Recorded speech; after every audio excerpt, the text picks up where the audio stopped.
साथियों, आज आईएमडी के 150 वर्ष पर मैं मौसम विज्ञान को लेकर भारत के हजारों वर्षों के अनुभव, उसकी विशेषज्ञता की भी चर्चा करूंगा। विशेष तौर पर, और मैं ये साफ करूंगा कि 150 साल ये स्ट्रक्चरल व्यवस्था के हुए हैं, लेकिन उसके पहले भी हमारे पास ज्ञान भी था और इसकी परंपरा भी थी। विशेष तौर पर हमारे जो अंतर्राष्ट्रीय अतिथि हैं, उन्हें इस बारे में जानना बहुत दिलचस्प रहेगा। आप जानते हैं, ह्यूमन इवोल्यूशन में हम जिन फैक्टर्स का सबसे ज्यादा प्रभाव देखते हैं, उनमें से मौसम भी एक प्राइमरी फैक्टर है। दुनिया के हर भूभाग में इंसानों ने मौसम और वातावरण को जानने समझने की लगातार कोशिश की है। इस दिशा में भारत एक ऐसा देश है जहां हजारों वर्ष पूर्व भी मौसम विज्ञान के क्षेत्र में व्यवस्थित स्टडी और रिसर्च हुई। हमारे यहां पारंपरिक ज्ञान को लिपिबद्ध किया गया, रिफाइन किया गया। हमारे यहां वेदों, संहिताओं और सूर्य सिद्धांत जैसे ज्योतिषीय ग्रंथों में मौसम विज्ञान पर बहुत काम हुआ था। तमिलनाडु के संगम साहित्य और उत्तर में गाग भड्री के लोक साहित्य में भी बहुत सी जानकारी उपलब्ध है। और ये मौसम विज्ञान केवल एक सेपरेट ब्रांच नहीं थी, इनमें एस्ट्रोनॉमिकल कैलकुलेशंस भी थी, क्लाइमेट स्टडीज भी थी, एनिमल बिहेवियर भी था और सामाजिक अनुभव भी थे।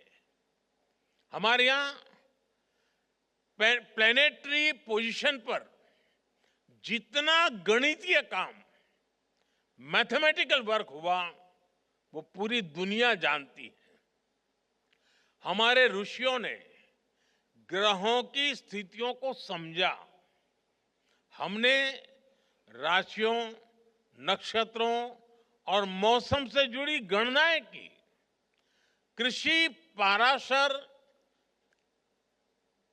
ऋषि और बृहद संहिता जैसे ग्रंथों में बादलों के निर्माण और उनके प्रकार तक उस पर गहरा अध्ययन मिलता है। कृषि पराशर में कहा गया है, अतिवातम च निर्वातम, अति उष्णम चाति शीतलम, अत्यभ्रंच निर्भ्रंच षड्विधम मेघ लक्षणम। अर्थात हायर और लोअर एटमॉस्फेरिक प्रेशर, हायर और लोअर टेम्परेचर, इनसे बादलों के लक्षण और वर्षा प्रभावित होती है। आप कल्पना कर सकते हैं, सैकड़ों हजारों वर्ष पूर्व बिना आधुनिक मशीनरी के उन ऋषियों ने, उन विद्वानों ने कितना शोध किया होगा।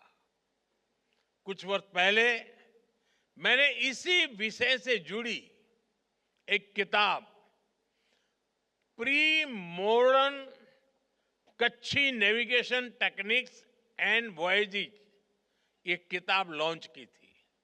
ये किताब गुजरात के नाविकों के समुद्र और मौसम से जुड़े कई 100 साल पुराने ज्ञान की ट्रांसक्रिप्ट है।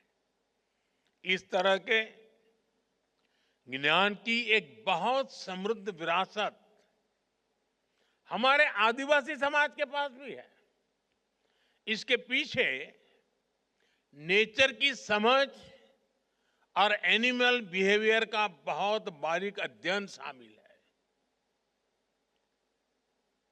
मुझे याद है, बहुत करीब 50 साल से भी ज्यादा समय हो गया होगा, मैं कुछ सिमर गिर फॉरेस्ट में समय बिताने गया था। तो वहां सरकार के लोग एक आदिवासी बच्चे को हर महीने 30 रुपया देते थे मानधन। तो मैंने पूछा, ये क्या है, इस बच्चे को क्यों ये पैसा दिया जाता? बोले, इस बच्चे में एक विशिष्ट प्रकार का सामर्थ्य है। अगर जंगल में दूर दूर भी कहीं आग लगी हो तो प्रारंभ में इसको पता चलता है कहीं आग लगी है। उसमें वो सेंसेशन था और वो तुरंत सिस्टम को बताता था, और इसलिए उसको हम 30 रुपया देते थे। यानी उस आदिवासी बच्चे में जो भी उसकी क्षमता रही होगी, वो बता देता था कि साहब इस दिशा में से कहीं मुझे स्मेल आ रही है।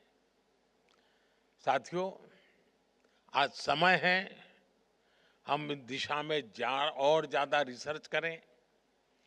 जो ज्ञान प्रामाणिक हो उसे आधुनिक साइंस से लिंक करने के तरीकों को तलाशें।